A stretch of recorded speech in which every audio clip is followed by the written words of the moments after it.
बिस्मिल्लाहिर्रहमानिर्रहीम। ये मैंने एक नज़म लिखी है, अल्लाह ताला की मेहरबानियाँ। अल्लाह ताला वैसे तो पूरी इंसानियत के लिए गफूरुर रहीम और रहमतुल आलमीन है, लेकिन पाकिस्तान और पाकिस्तानियों पे कुछ खासूसी रहमत अता फरमाते हैं। मैं अपने अल्फाज में कुछ इस तरह बयान करता हूँ। ऐ मेरे खुदाया हम पे तूने क्या क्या करम फरमाया, ऐ मेरे खुदाया हम पे तूने क्या क्या करम फरमाया। बुजुर्गाने दीन से मेरे खित्ते को इस्लाम का गढ़ बनाया। ऐ मेरे खुदाया हम पे तूने क्या क्या करम फरमाया। बुजुर्गाने दीन ने मोहब्बत और अमल से इस्लाम को घर घर पहुँचाया। फिर अलामा कायद जौहर अता किए, जिन्हें हर किसी ने दूर अंदेश पाया।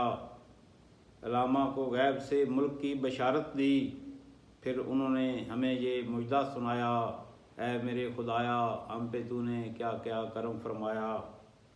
कायद और साथियों की कुर्बानियों से अल्लाह तूने हमारे प्यारा मुल्क बनाया।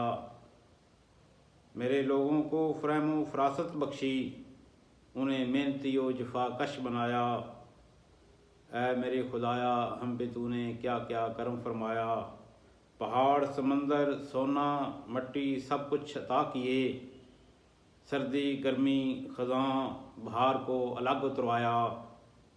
हमारे फलों में क्या क्या ज़ायका बख्शा, जैसे जन्नत के बागों से ख़ास भिजवाया। ऐ मेरे खुदाया हम पे तूने क्या क्या करम फरमाया।